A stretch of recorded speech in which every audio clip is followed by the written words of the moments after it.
गुरुवर ने कहा था कि हमें ध्रुव तारे के पीछे चलते जाना है और उससे 5 कोस दूर हमें एक घना वट वृक्ष मिलेगा। उसके ऊपर एक तांबे की घंटी होगी। भैया क्या हुआ कुछ? बहुत पीड़ा हो रही है, घाव कष्ट दे रहा है। बताओ मुझे, यदि तुम्हें विश्राम करना है तो कर लो। नहीं भैया, मैं ठीक हूँ। मेरी अचरज का कारण तो आपकी सोच है। आप कब से मेरी भांति सोचने लगे? इतनी तेज आंधी में घंटी को भागे भागे आंखों से खोजने लगे। समझ गया।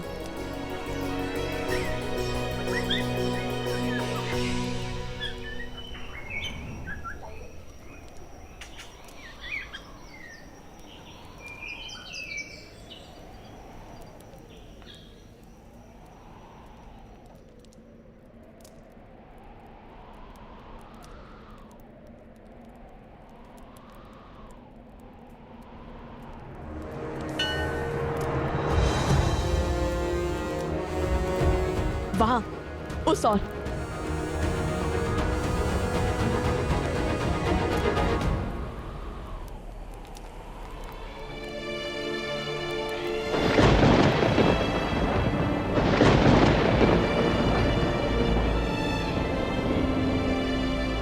कुमुदनी, सोमकर्ण, अवत्सरा, प्रसूता, कोई नहीं लौटा अब तक? नहीं देवी। अच्छा, आते ही होंगे, किंतु इतना समय तो नहीं लगना चाहिए था। और प्रकृति भी कितनी रौद्र रूप में है। मेरा मन घबरा रहा है अब तो। आप कैसे कर लेती हैं ऐसा? अपनी संतान के लिए तो हर कोई चिंतित होता है, किंतु आप सभी के लिए इतना व्यथित कैसे हो जाती हैं? अपने केवल रक्त से नहीं, मोह के बंधन से और स्मृतियों के बंधन से भी तो बनते हैं ना कुमुदनी। अवश्य, अभी चिंता त्याग दीजिए, वो बस आते ही होंगे।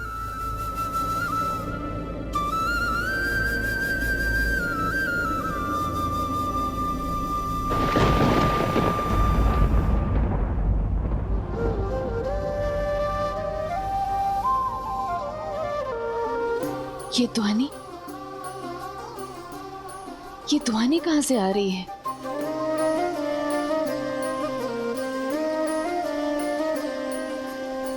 मिथिला में शिव का धनुष भयंकर, जिसे ना हिला सका कोई धुरंधर।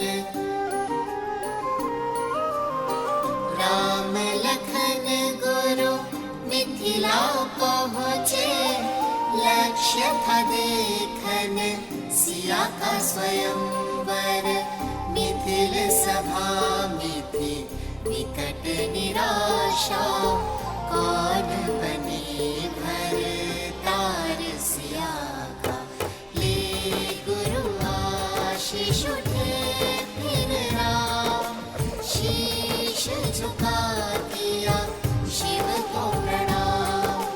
राम सिया राम, सिया राम, सिया राम, राम सिया रामायण को प्रणाम। राम सिया राम, सिया राम, सिया राम, राम सिया राम, सिया राम, सिया राम। हम वन देवी के पुत्र हैं, भगवान वाल्मीकि के शिष्य हैं और हम धर्म के मार्गी हैं।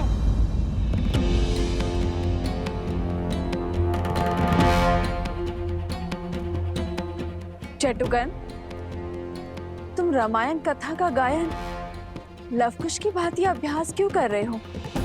अरे लवकुश ने तो ये बात किसी को भी बताने से मना किया था, अब इन्हें क्या कहें?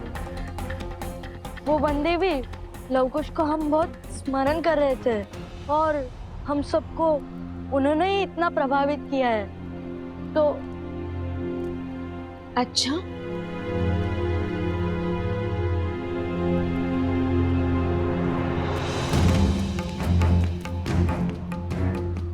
असत्य का दंड जानते हो ना? नहीं नहीं, हमें डर मत दीजिए। तो फिर सत्य बताओ। वो लव कुश ने कहा है कि आपकी कथा का मंचन करना है। जब आपने अयोध्या छोड़ दी थी तब का भाग संसार के सामने भी लाना है। अयोध्या में मेरी कहानी कहने का क्या उद्देश्य होगा? क्या अर्थ है इसका? वो दोनों करना क्या चाहते हैं?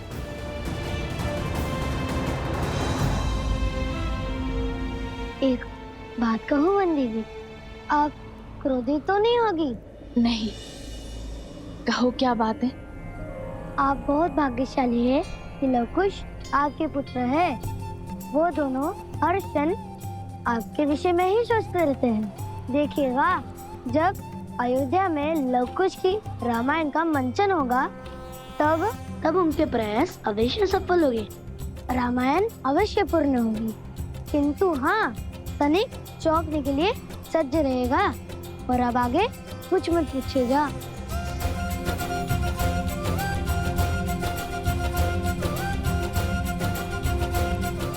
सदा उनके इन्हीं प्रयासों से तो चिंतित रहती हूँ मैं।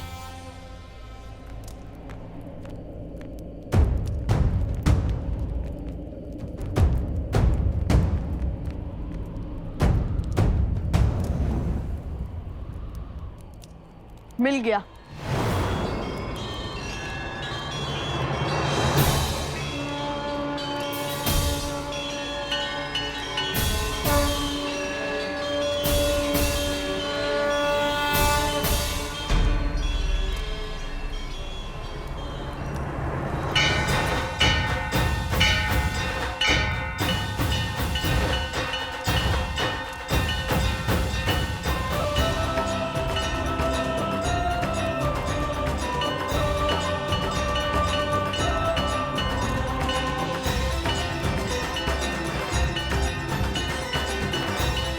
चलो, इस घंटी को ढूंढने की चिंता तो हल हुई।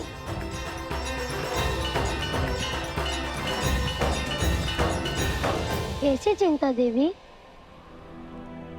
यही कि बिना संकट जाने, बिना परिणाम सोचे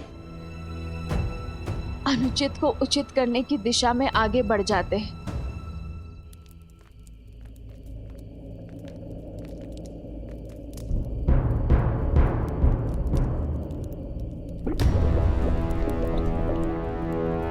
भैया, हमें बस एक सेतु खोजना है जो हमें पर्वत के उस ओर जैन श्रीन मंदिर तक पहुंचा दे, जैसा गुरुवर ने बताया था।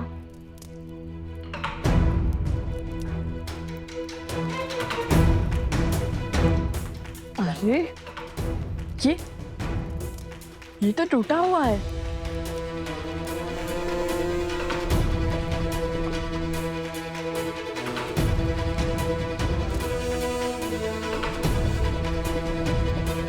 भैया,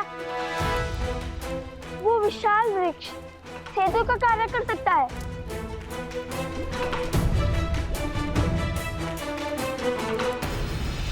हाँ, तो कर्म उचित हो तो परिणाम की चिंता क्यों करना? किंतु कभी कभी केवल साहस से नहीं,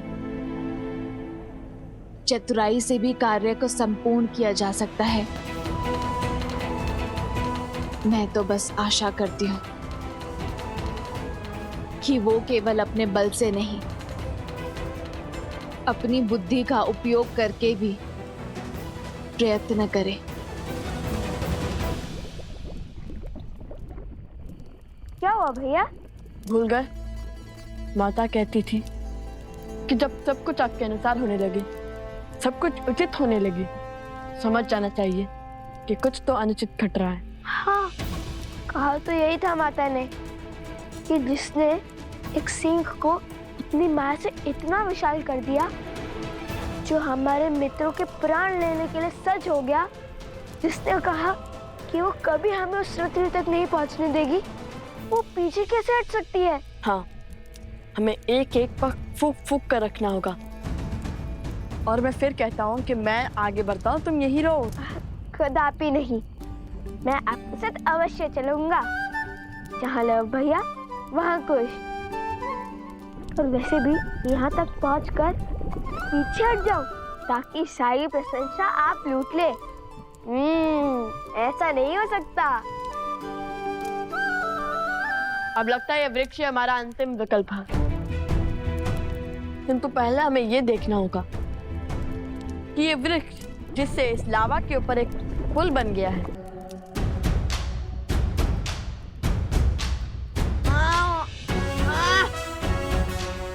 नहीं कुश,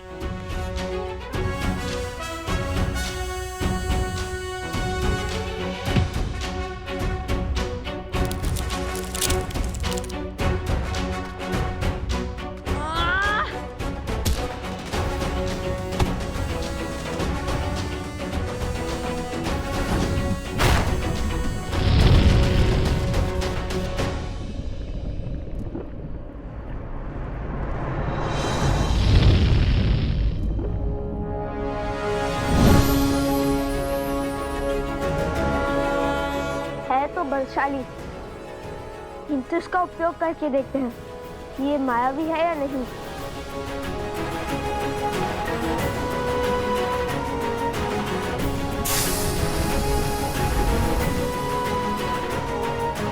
चलो, माया के प्रभाव से भी दूर है ये। चलो अब हम इस पर चल सकते हैं।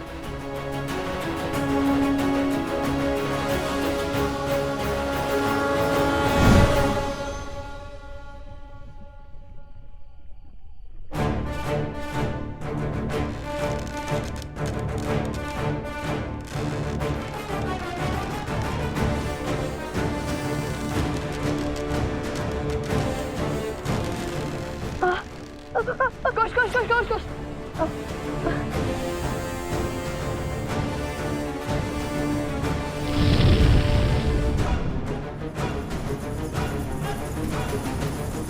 ये ध्वनि कैसी आ रही है? ये क्या है?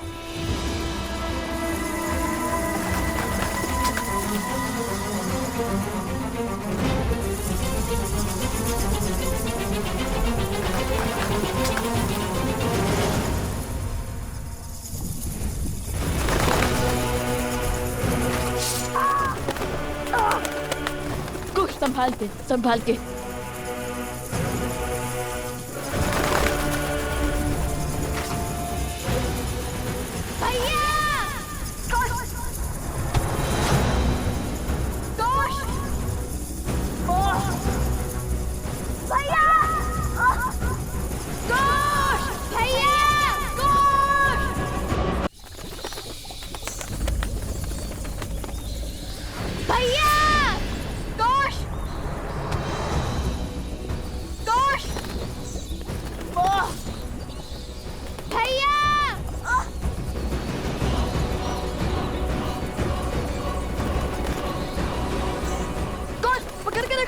छोड़ना नहीं, कुश।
कुश कुश कुश कुश कुश।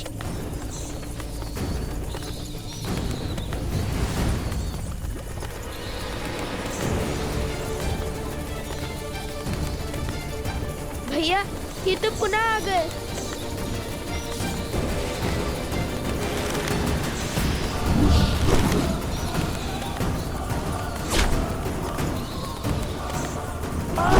कोई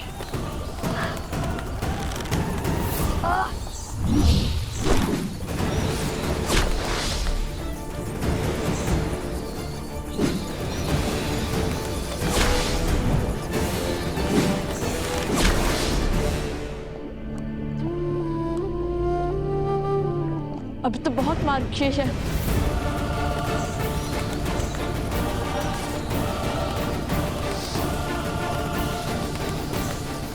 समझे तो कूदो।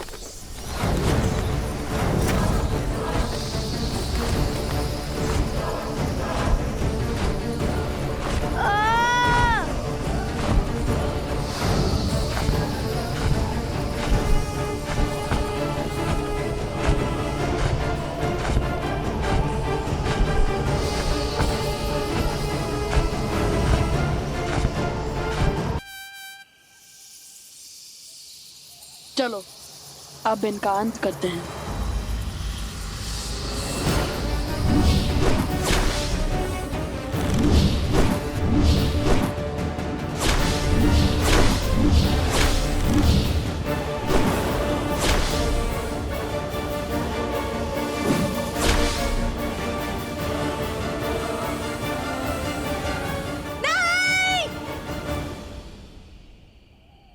तुमने मेरी माया को काटा, उसका कर तुम्हें अपनी मृत्यु से चुकाना होगा लव और कुश। तुम हमें समझती क्या हो? हमारे पास अपनी माता का ज्ञान है, ममता का बल है। तुम्हारी मायावी शक्ति हमारा कुछ नहीं बिगाड़ पाएगी। कुछ ही समय में ये पूरा विष तुम्हारे शरीर में फैल जाएगा और ये बड़ी बड़ी बातें धरी की धरी रह जाएंगी और हर भरम टूट जाएगा। तुम्हें क्या लगता है कि तुम ये यात्रा पूर्ण कर पाओगे? किंतु समय बीत रहा है, क्षण क्षण उस सिंह की सूंड लौट रही है। यदि तुम समय पर ना पहुंचे तो वो तुम्हारे पाश से मुक्त होकर उन सबको मार देगा, विनाश कर देगा सबका।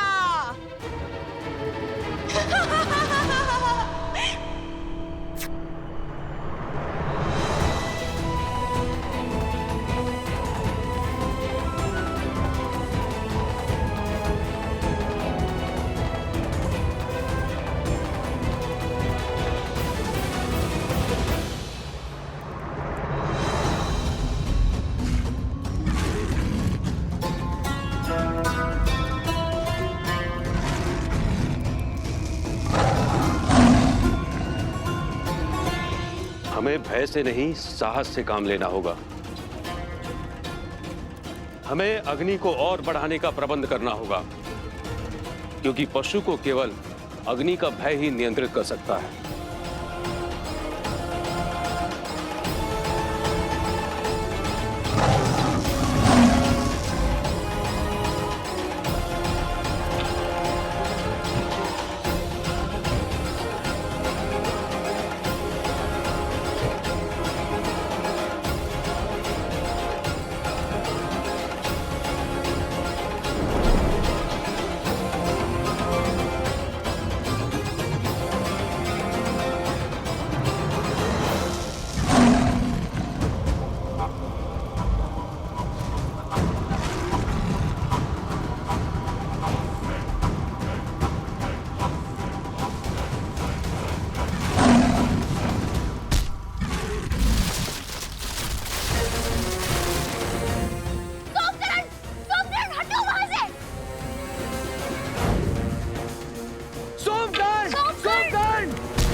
धन्यवाद। यदि आप दोनों ना होते। कुछ नहीं होगा तुम्हें। मन से भय को निकालो और साहस को स्थान दो, समझे?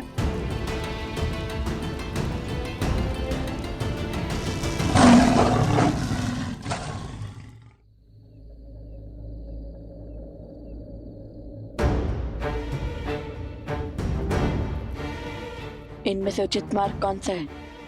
क्योंकि एक अनुचित मार्ग अर्थात मृत्यु।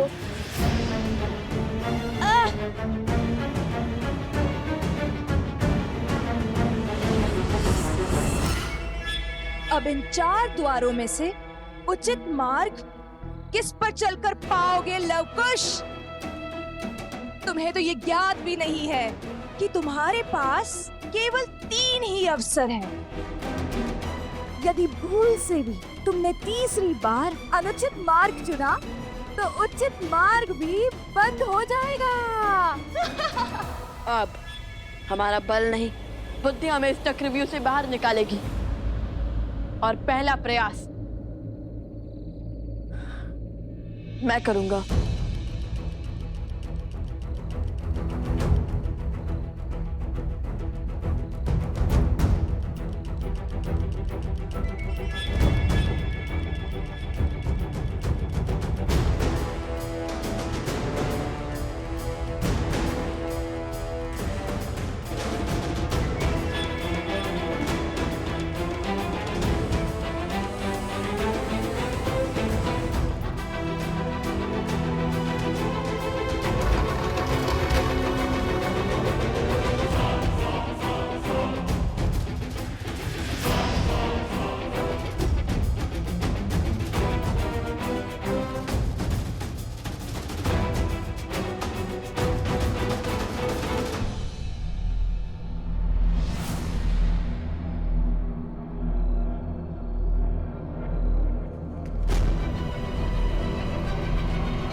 भैया, आपने तो उचित कहा था कि आपके पग आगे रखते ही आपको पीछे खींच लूं।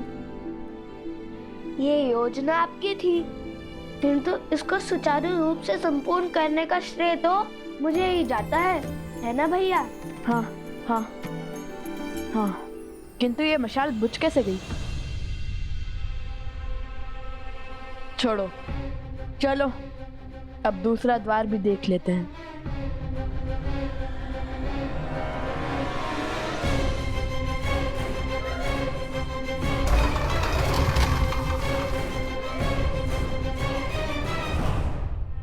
नहीं, इस बार भी मैं ही जाऊंगा। नहीं भैया, संकट केवल आप ही नहीं उठाएंगे। भैया के सिर से मृत्यु की तलवार हटाने का कर्तव्य मेरा भी है। इस बार मैं ही जाऊंगा। ये मेरी आज्ञा है। तुम्हें चोट लगी और तुम हो कि मुझसे तर्क करे जा रहे हो। आज्ञा तो हमारे चाचा श्री ने भी नहीं मानी थी अपने बड़े भाई की। भूल गए जब हमारे चाचा श्री लक्ष्मण जी श्री राम जी की सारी बात मानते थे, किंतु जब शूर्पणखा माता सीता को आहत कर रही थी तब उन्होंने उसकी नाक काट दी थी।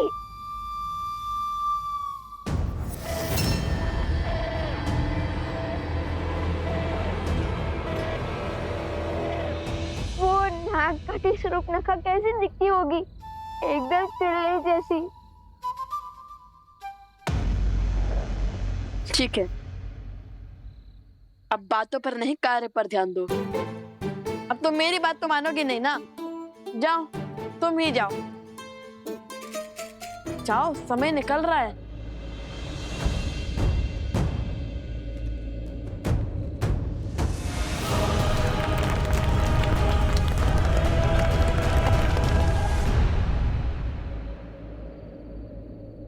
लगता है यही उचित द्वार है।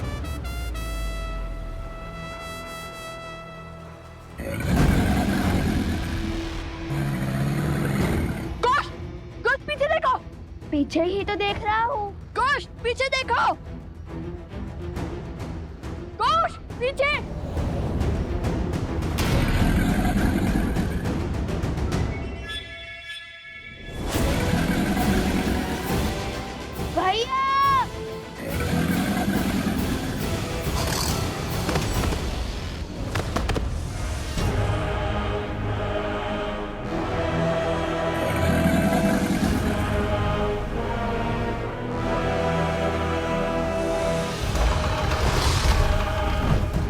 2 द्वार के साथ साथ 2 अग्नि भी बुझ गई। अब केवल 1 अग्नि प्रज्वलित है। कदाचित इसका अर्थ है कि अब केवल 1 अस्त्र शेष है हमारे पास।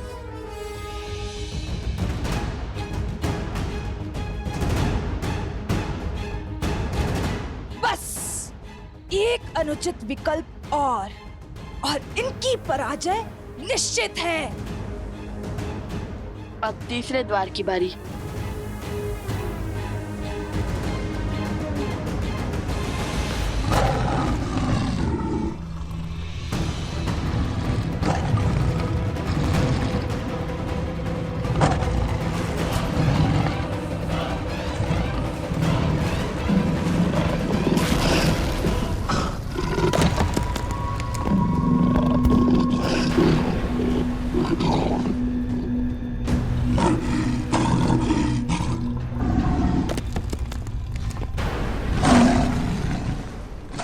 नहीं बचेगा, कोई नहीं बचेगा, सब मारे जाएंगे। इस बार असंभव संभव हो गया। लवकुश हार जाएंगे, समय पर नहीं पहुंच पाएंगे और कुछ तो घायल भी है। आप ही बताइए, जो स्वयं चोटिल हो वो हमारी सहायता कैसे कर पाएगा? आज हमारी मृत्यु निश्चित है। संकट भारी है, हमें यहाँ से चले जाना चाहिए। हाँ, पीछे के मार्ग से भागते हैं। हाँ हाँ चलो यहाँ से। शांत हो जाइए, सब शांत हो जाइए। भागने से संकट का समाधान नहीं मिलता। हाँ, हम सबको साथ मिलकर इस समस्या का हल खोजना होगा।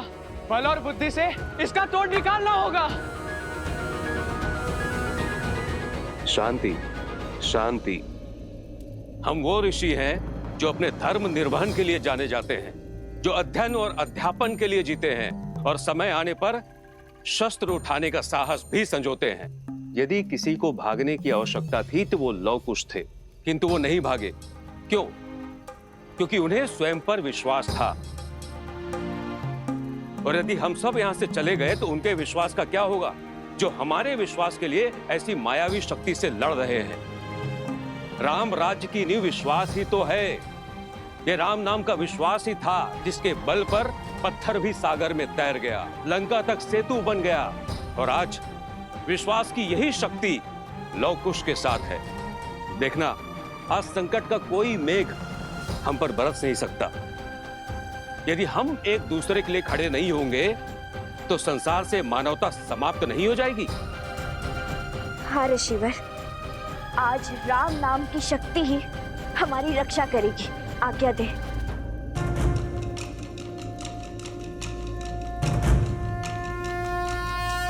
श्री राममं श्री राममं श्री राममं श्री राम श्री राममं श्री राममं श्री राममं श्री राम। इस नाम को पार करके भीतर आने का साहस इस विशालकाय मायावी सिंह में भी नहीं होगा। राम राम रामेति रमे रामे मनोरमे सहस्रनाम तत्तुल्यं राम नाम वरानने।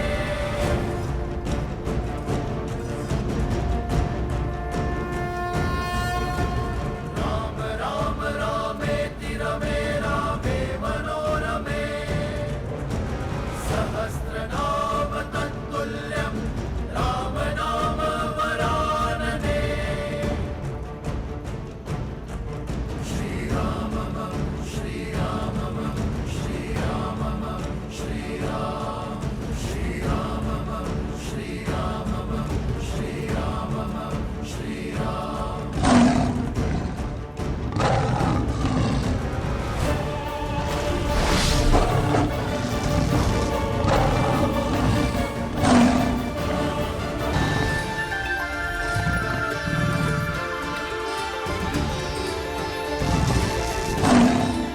देखा, ये है राम नाम का बल। जय श्री राम, जय श्री राम, जय श्री राम, जय श्री राम।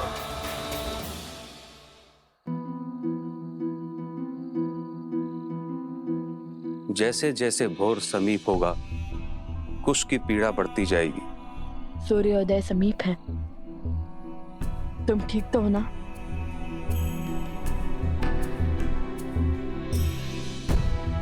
हमें शीघ्र ही कुछ करना होगा।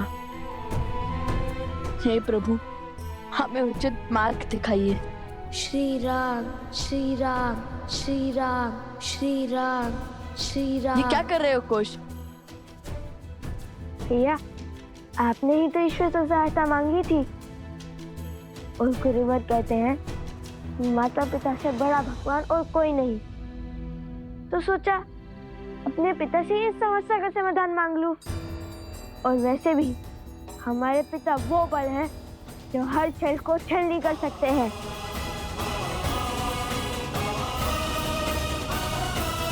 श्री राम श्री राम श्री राम श्री राम श्री राम श्री राम।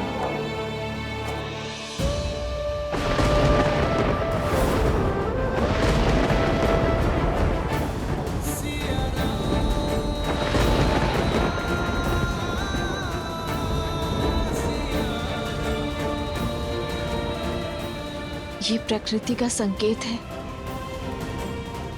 या ममता का आभास? ऐसा क्यों लग रहा है जैसे लवकुश आपको स्मरण कर रहे हैं आर्य, जैसे वो किसी संकट में है। श्री राम, यदि उनका मन आपको पुकार रहा है तो वो ध्वनि आप तक पहुंचे। आप उनकी व्यथा सुने।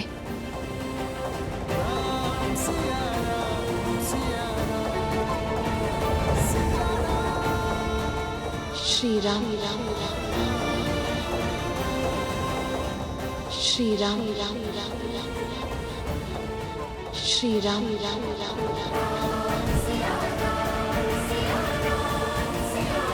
सीता। श्री राम श्री राम श्री राम श्री राम।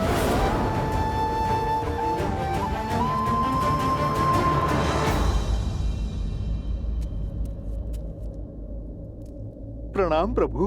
हनुमान, तुमने मुझे पुकारा? नहीं प्रभु, मुझे तो ज्ञात है इस समय आप ध्यान साधना में लीन होंगे। तो फिर वो कौन है जिसने मुझे स्मरण किया है? आभास तो किसी अपने का हुआ था,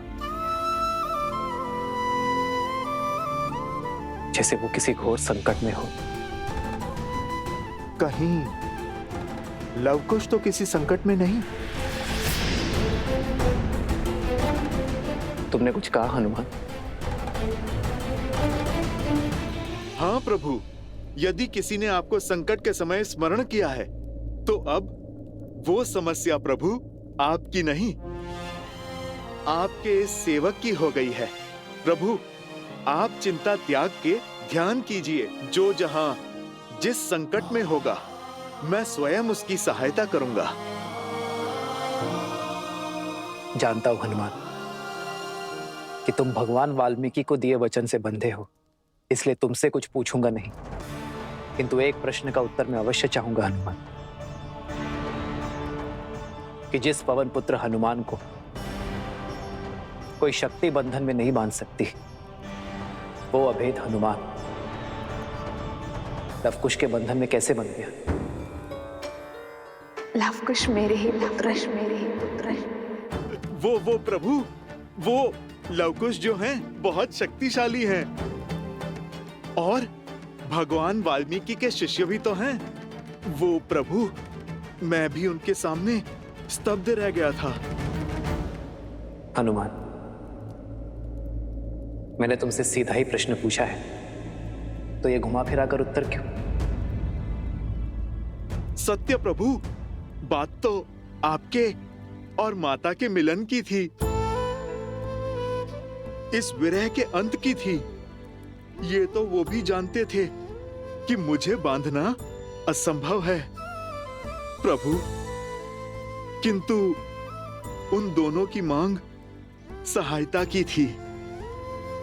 सिया राम को एक करने की हट की थी और प्रभु मैं मना नहीं कर पाया।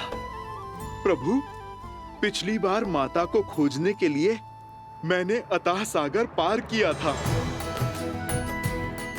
माता की सुरक्षा का संदेश लेकर आया था प्रभु। और प्रभु, इस बार भी मेरे मन में लालसा जाग गई कि कदाचित आपके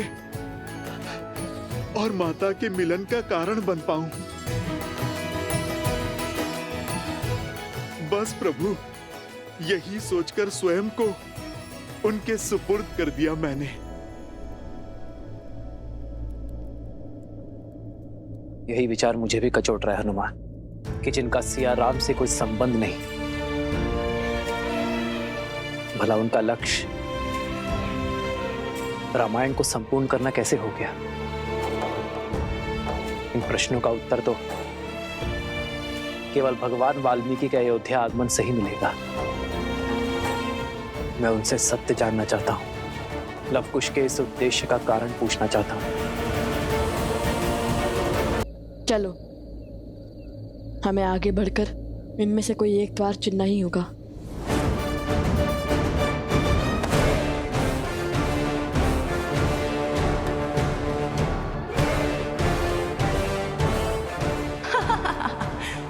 जाओ जाओ, रघुवंश के अंत की ओर जा रहे हो। जैसे ही तुम अनुचित द्वार खोलोगे, वैसे ही उचित द्वार भी बंद हो जाएगा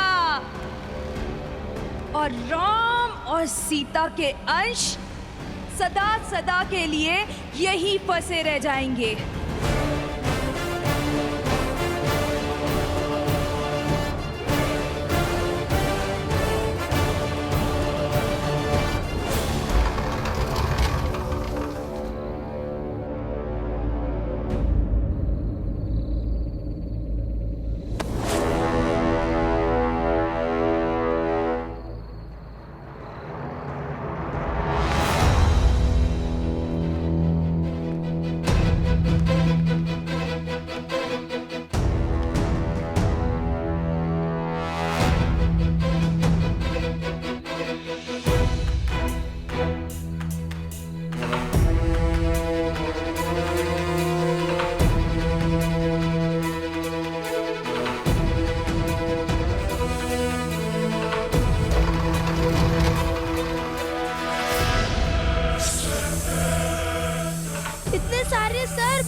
कुश भागो, कुश शीघ्र चलो, कुश चलो। गति बढ़ाओ कुश, हमारे पास समय कम है।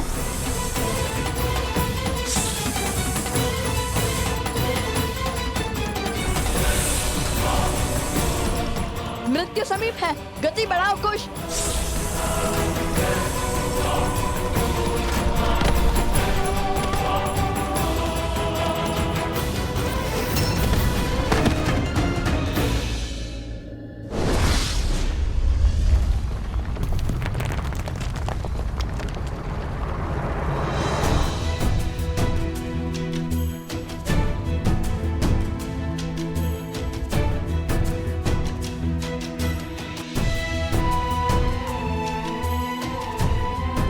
आज सुबह तुम ठीक तो हो ना? अधिक पीड़ा तो नहीं हो रही है ना?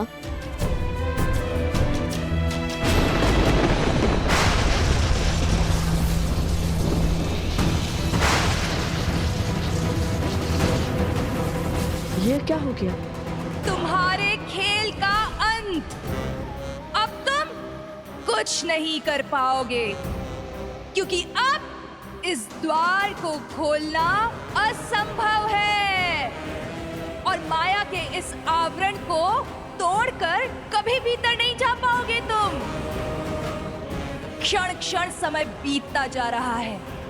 एक ओर वो कुश मरेगा और दूसरी ओर वो मायावी सिंह मुक्त होकर हाहाकार मचा देगा।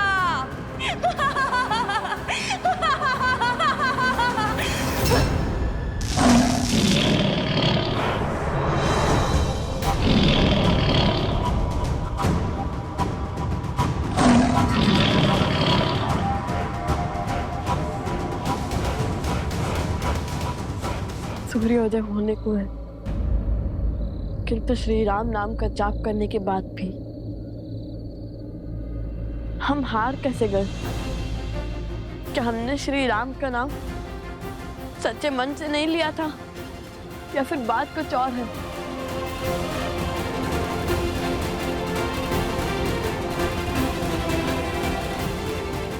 हे श्री राम, यदि आज ये लव अपने भाई कुश को नहीं बचा पाया, तो सागर ने माता सीता की ये लव भी अपने प्राण त्याग देगा।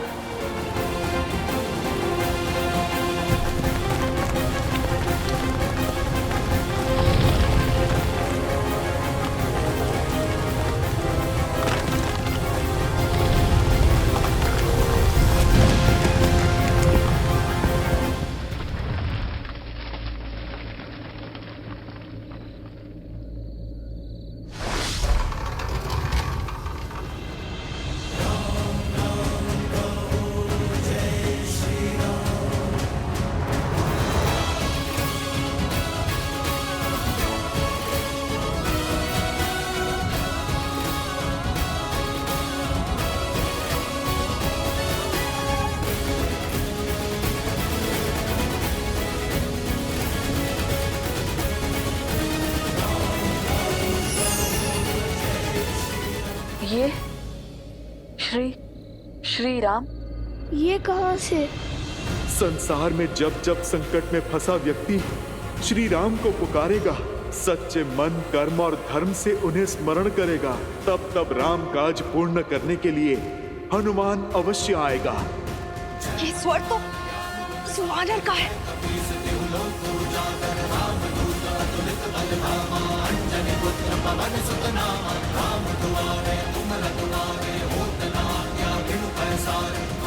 जय श्री राम, जय बजरंगबली, जय श्री राम, जय बजरंगबली, जय श्री राम, जय बजरंगबली।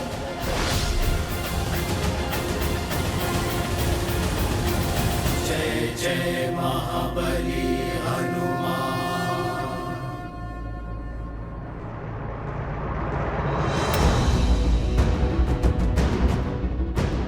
जैसे ही सूर्य की पहली किरण कुश के घाव पर पड़ेगी, वो जल उठेगा। नहीं नहीं, मैं अपने भाई को कुछ नहीं होने दूंगा। आज सूर्यदेव को हारना होगा। आओ कुश,